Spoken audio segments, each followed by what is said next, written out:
Good afternoon आप सभी को। आज हम पढ़ेंगे equation of motion. Equation of motion कि न्यूटन ने तीन प्रकार के इक्वेशन दिए। फर्स्ट इक्वेशन अगर देखा जाए तो फर्स्ट इक्वेशन होता है जिसे बोलते हैं v is equal to u plus a t. v is equal to u plus a t, ये हो गया आपका फर्स्ट इक्वेशन। और सेकेंड इक्वेशन आपका होता है s is equal to u t plus half a t square. And third equation आपका बनता है b square is equal to u square plus two a s. तो इस टाइप से अगर देखा जाए तो v is equal to u plus a t, second equation हो गया s is equal to u t plus half a t square, और थर्ड इक्वेशन हो गया v square is equal to u square plus two a s. अब इसमें अगर देखा जाए तो v क्या होता है, तो v is equal to v होता है, ये होता है फाइनल वेलोसिटी, फाइनल वेलोसिटी। और u होता है आपका इनिशियल वेलोसिटी, a होता है आपका एक्सेलरेशन, और t आपका टाइम को शो करता है।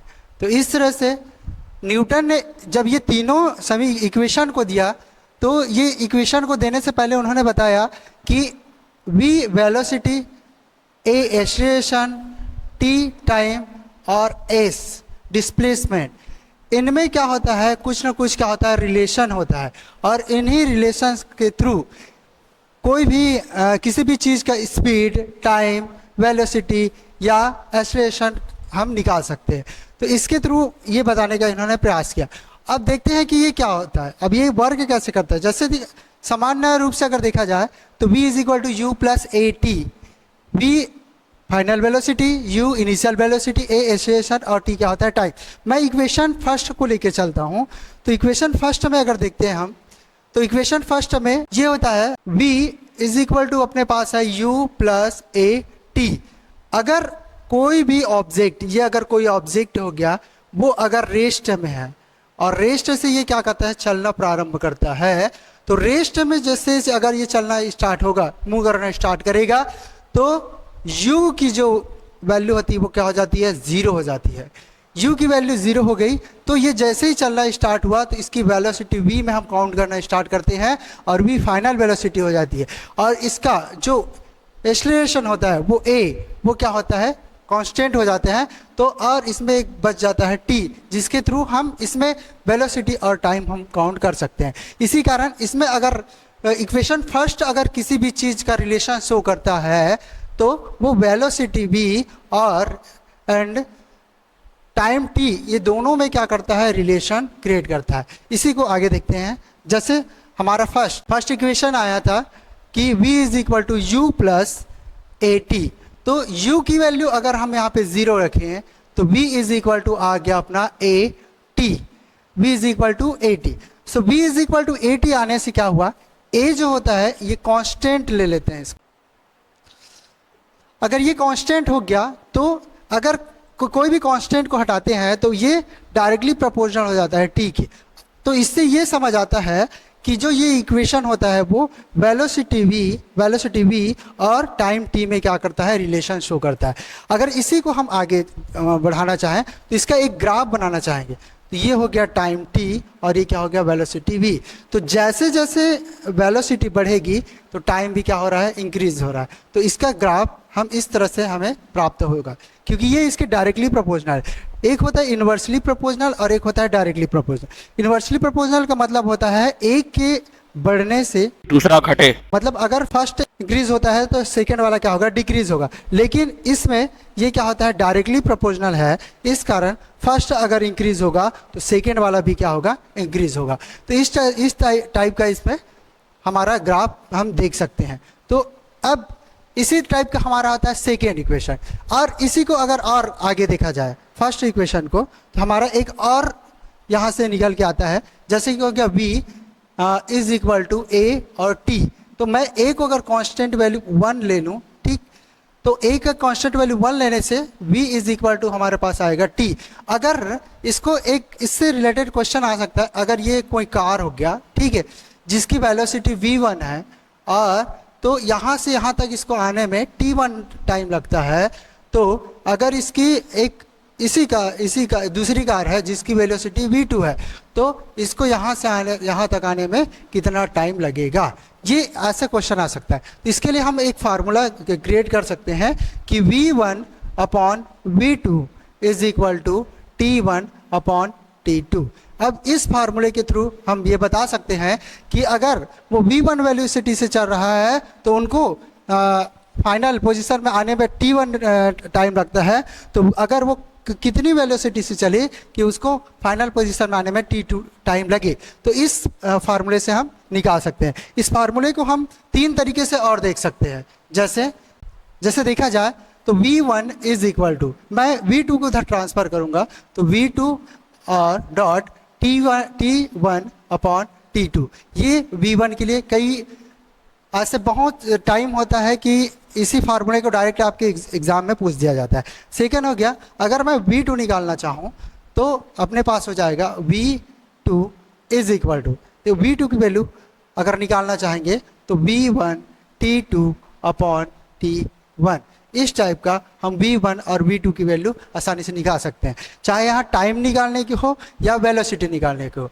इस तरीक़ा से हम आसानी से निकाल सकते हैं। अब देखो इसमें आपके एग्जाम में आएगा, कैसे आएगा क्वेश्चन, ऐसे आ सकता है। जैसे मान लो जाए ये एक कार है, ठीक है, इस कार की वेलोसिटी क्या है, v1 is equal to 5 metre per second. 5 metre per second के स्पीड से वो क्या हो रहा है, चल रहा है। और वो कार यहाँ से यहाँ तक आने में उसको, ठीक है, मान लो जाए 10 सेकेंड का टाइम लगता है। समझ आ रहा है? ये जो कार है वो कितना चल रहा है, 5 मीटर पर सेकेंड की स्पीड से, और उसको इस प्लेस तक आने में कितना टाइम लग रहा है, 10 सेकेंड। तो ये बोला जाएगा कि अगर उसी कार की स्पीड को, ठीक है, उसी कार की स्पीड को 10 मीटर पर सेकेंड कर देते हैं तो वो वही कार ये प्लेस, यहाँ ये जो प्लेस है ना, t1 हो गया और ये हो गया t2, तो यहाँ तक आने में उसको कितना टाइम लगेगा। इस तरीके से क्वेश्चन आता है आपके। तो अब इसके थ्रू हम बता सकते हैं, तो हमारे पास यह फार्मूला मिल गया है कि v1 upon v2 is equal to t1 upon t2। ठीक, तो इस फार्मूले में अगर इसकी वैल्यू हम लोग पुट करना चाहेंगे तो देखो, तो हमारा फार्मूला क्या था, v1 upon v2 is equal to t1 upon t2। देखो पहले कार का स्पीड कितना था, 5 मीटर पर सेकेंड, तो 5 मीटर पर सेकेंड है ना, तो उसका टाइम कितना लगा, उसको टाइम 10 सेकेंड का, कितना सेकेंड का लगा, 10 सेकेंड। फिर उसका स्पीड क्यों कितना कर दिया गया, 10 मीटर पर सेकेंड, तो हमें उसका टाइम बताना था। ठीक, तो देखो 5 1 जा 5, 5 2 जा 10 हुआ ना, तो ये बचा 1/2 is equal to 10 upon t2 हुआ। अब t2 को इधर ट्रांसफर करते हैं तो t2 is equal to 10 into 2, so t2 is equal to 20 second. तो इससे ये पता चला कि अगर कोई कार 5 मीटर पर सेकेंड की स्पीड से चलता है तो उनको दूसरे प्लेस तक जाने में 10 सेकेंड का टाइम लगता है। तो अगर 10 मीटर पर सेकेंड की स्पीड से चलेगा तो उनको दूसरे प्लेस तक जाने में कितना समय लगेगा। ठीक, तो इस टाइप के आपका टाइम पूछा जा सकता है। इसी के थ्रू जैसे कि ये कोई कार है और इसकी वेलोसिटी हमें पता नहीं है ना, और इसको यहाँ से यहाँ तक आने में उसको टाइम लगता है t is equal to 20 second. कितना सेकेंड लगता है, 20 सेकेंड। लेकिन इसी कार की जब वेलोसिटी, ठीक है, इसी कार की जब वेलोसिटी या स्पीड, ठीक है, v2 इज इक्वल टू, अगर ये होता है 25 मीटर पर सेकेंड होता है, ठीक है, तो इसको यहाँ से यहाँ तक आने में मान लो जाए 50 है ना सेकेंड लगता है। ठीक, तो हमें क्या बताना है कि इसकी वेलोसिटी कितनी होगी, पहले वो कितनी वेलोसिटी से चली थी। तो इसके लिए हमें सिर्फ ये फार्मूला पता होना चाहिए। ठीक है, हमारा फार्मूला क्या है, v1 upon v2 is equal to t1 upon t2। Okay done. So v1 की वैल्यू हमें पता नहीं है, v2 की वैल्यू है 25 इज इक्वल टू, इसकी वैल्यू है 20 और इसकी वैल्यू है 50। 0 0 कैंसिल हुआ, 5 1 जा 5, 5 5 जा 25। ठीक, सो इसका ट्रांसफर अगर उधर करें तो v1 is equal to 2 into 5 is equal to 10 metre per second. तो इससे हम बता सकते हैं कि वो कार 10 मीटर पर सेकेंड की स्पीड से चली होगी, तभी उसको इस प्लेस से इस प्लेस में जाने में कितना टाइम लगा, 20 सेकेंड। ठीक, इक्वेशन सेकंड देखते हैं। इक्वेशन सेकंड अपना आया था एस इज इक्वल टू होता है you t plus half a t square. इसमें अगर देखा जाए तो ये इनिशियल वेलोसिटी जो होती है इनिशियल, तो u इज इक्वल टू इसकी वैल्यू क्या हो जाती है, 0। क्योंकि जब भी कोई भी कार अगर या कोई भी स्थिति, जैसे मैं यहाँ पे अभी रेस्ट पोजीशन में हूँ, है ना, यहाँ से मैं चलना स्टार्ट करूंगा तो मेरा जो प्रारंभिक मतलब इनिशियल वेलोसिटी होगा वो क्या होगा, 0। जैसे ही मैं चलना स्टार्ट करूंगा तो मेरा वेलोसिटी काउंट होना स्टार्ट हो जाएगा। ठीक है, तो इस टाइप का, तो उस कंडीशन में हम u को क्या करते हैं, 0 लेते हैं। ठीक है, तो s is equal to u की वैल्यू हो गई 0 इंटू टी प्लस हाफ और हो गया a t स्क्वायर इस टाइप। लेकिन 0 से किसी भी चीज का अगर हम लोग मल्टीप्लाई करते हैं, ठीक है, तो उसकी वैल्यू क्या हो जाती है, 0। सो s इज इक्वल टू, ये इसको हटा दें तो क्या बचेगा, 1/2 a t स्क्वायर इस टाइप।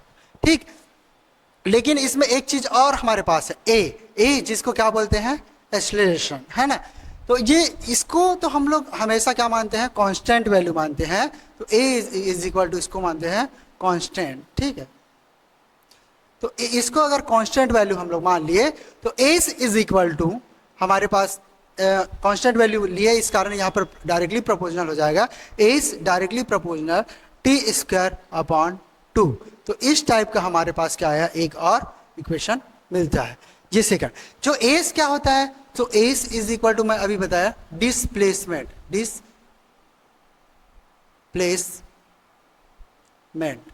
डिस्प्लेसमेंट मतलब मैं एक जगह से अगर दूसरी जगह जा रहा हूं तो मैं कितना दूरी गया, मतलब कितना डिस्टेंस ट्रेवल किया, तो वो क्या हो गया, डिस्प्लेसमेंट। डिस्प्लेसमेंट और डिस्टेंस दोनों में क्या होता है, डिफरेंट होता है ना। तो वो कैसे होता है, देखो ये जैसे क्या हो गया अपना स्कूल हो गया, है ना। मैं स्कूल से कहाँ गया, मतलब ये घर हो गया, और घर से मैं कहाँ गया, स्कूल गया। घर से कहाँ गया, स्कूल। ठीक है, घर से जैसे ही स्कूल गया, स्कूल से फिर मैंने क्या किया, वापस आया तो अपने फ्रेंड के यहाँ चला गया। ठीक, अब देखना यहाँ से यहाँ तक का डिस्टेंस, ठीक है, 5 मीटर है। यहाँ से यहाँ तक का डिस्टेंस कितना है, 5 मीटर है। और यहाँ से यहाँ तक का डिस्टेंस 2 मीटर है। यहाँ से समझे। अब मुझे क्या बताना है, इसका डिस्टेंस, टोटल डिस्टेंस मतलब दूरी। तो टोटल डिस्टेंस बताऊंगा तो 5 प्लस ये क्या हो गया, 5 प्लस ये क्या हो गया, 2। 5 5 10, 10 और 2 12, मतलब टोटल उसने कितना डिस्टेंस कवर किया, 12 मीटर। लेकिन अगर मैं इसका डिस्प्लेसमेंट बताऊं, ये हो गया डिस्टेंस की बात, है ना। अगर मैं इसका डिस्प्लेसमेंट बताऊं तो ये क्या हो जाएगा, ये हो गया आपका इनिशियल पॉइंट और ये हो गया आपका फाइनल। इनिशियल मतलब होता है प्रारंभिक और फाइनल मतलब होता है अंतिम। तो जो क्या होता है, डिस्प्लेसमेंट जो होता है वो इनिशियल पोजीशन और फाइनल पोजीशन, ये दोनों पे क्या करता है, डिपेंड करता है। तो मेरा इनिशियल पोजीशन ये है और फाइनल पोजीशन ये है, मतलब मेरा डिस्प्लेसमेंट सिर्फ कितना हुआ है, 2 मीटर्स। कितना हुआ, 2 मीटर। तो इस टाइप का डिस्प्लेसमेंट और डिस्टेंस में क्या होता है, डिफरेंट होता है। ठीक है, ये पूछा जाता है कई बार। अब इसमें एक चीज और पूछा जाता है, क्या डिस्टेंस 0 हो सकता है, ये एकदम कॉमन क्वेश्चन है। तो डिस्टेंस कभी भी 0 नहीं हो सकता, समझ आ रहा है। देखो ना, यहां से गया ये, यहां से फिर आ गया से। तो अब मैं आपको यही क्वेश्चन करना चाहूंगा, यहां से गया ये और यहां सेकंड, ये घर से गया स्कूल, स्कूल से फिर क्या आया घर, 5 मीटर का डिस्टेंस है, दूरी है। तो अब क्या हो गया, d इज इक्वल टू गया कितना मीटर, 5, आया कितना मीटर, 5 5 5 कितना हो गया, 10 मीटर, है ना। लेकिन अगर डिस्प्लेसमेंट की बात करूं तो ये गया इनिशियल पॉइंट से गया और फिर इसी इनिशियल पॉइंट पे आ गया। तो इसका इनिशियल पॉइंट भी वही बना और फाइनल पॉइंट भी यही बना। मतलब डिस्प्लेसमेंट की वैल्यू क्या हो सकती है, 0, लेकिन डिस्टेंस की वैल्यू कभी 0 नहीं हो सकती। तो इस टाइप का हमारा एस, समझ आया, एस क्या होता है, डिस्प्लेसमेंट। ठीक है, तो मैं एक फार्मूला निकाले थे हम लोग, S directly proportional T square upon क्या होता है, 2। तो ये रिलेशन शो करता है किसमें, डिस्प्लेसमेंट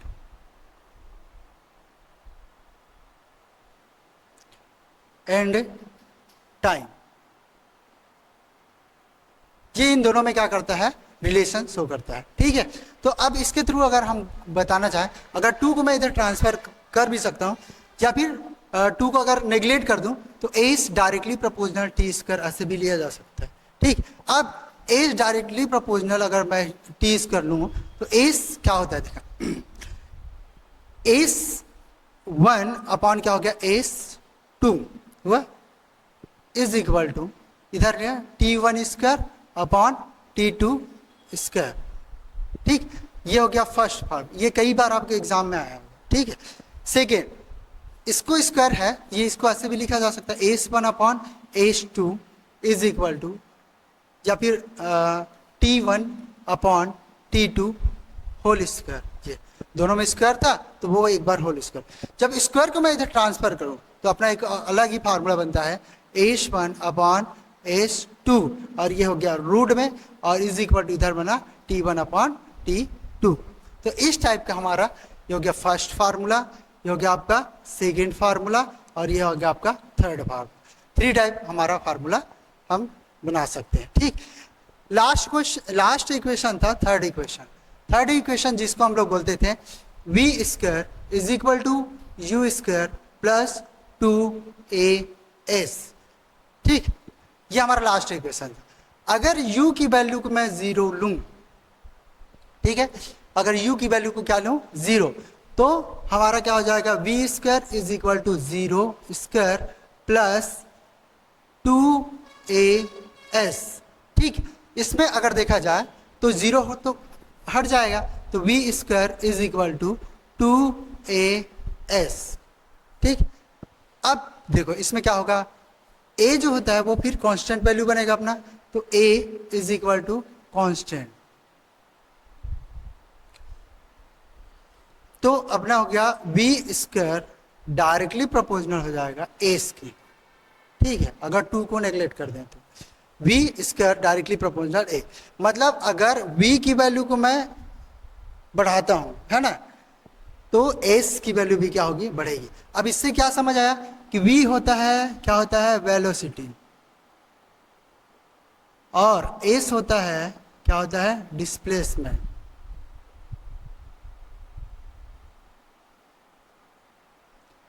तो ये इन दोनों में क्या करता है, रिलेशन शो करता है। ठीक है, वेलोसिटी और किसमें, डिस्प्लेसमेंट में।